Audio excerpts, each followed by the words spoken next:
Bientôt, plus d'animaux sauvages dans les cirques. L'Assemblée nationale a adopté la proposition de loi contre la maltraitance animale. Demain, ce sera au tour du Sénat. Dans notre région, plusieurs chapiteaux se sont installés ces derniers jours. Les circassiens s'inquiètent pour l'avenir de leur profession. Reportage au Cirque Muller à Marseille. Élodie Pépin, Laura Cadeau. Ah, mon gros, hein, il est beau. C'est une loi qui a du mal à passer pour Franck Muller. D'ici 7 ans, il devra se séparer de ses animaux. Un déchirement pour ce directeur de cirque. On vit avec les animaux, on est comme les agriculteurs, on se lève le matin. Pourtant, l'agriculteur va amener le veau à l'abattoir, mais il aime son veau. Vous voyez, c'est aujourd'hui, ce qui nous fait mal, c'est qu'on nous dit qu'on maltraite nos animaux.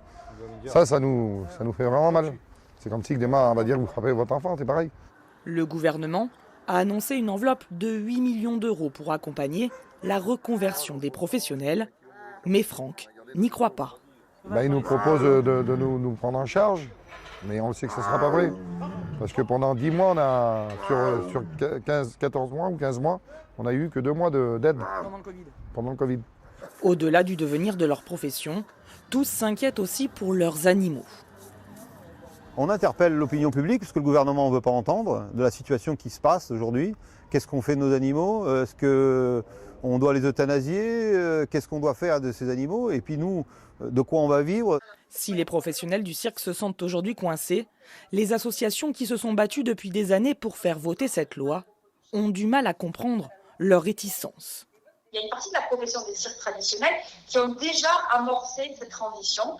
Donc là, on est sur une catégorie de petits cirques familiaux qui refusent cette évolution, clairement, qui sont prêts à aller jusqu'au rapport de force, qui vont sans doute attendre les derniers jours de l'application de la loi pour arrêter, ou peut-être qu'ils vont même refuser de se mettre hors la loi, je ne sais pas.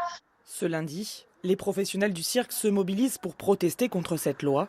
Dans notre région, ils prévoient de bloquer le péage de Lançon de Provence.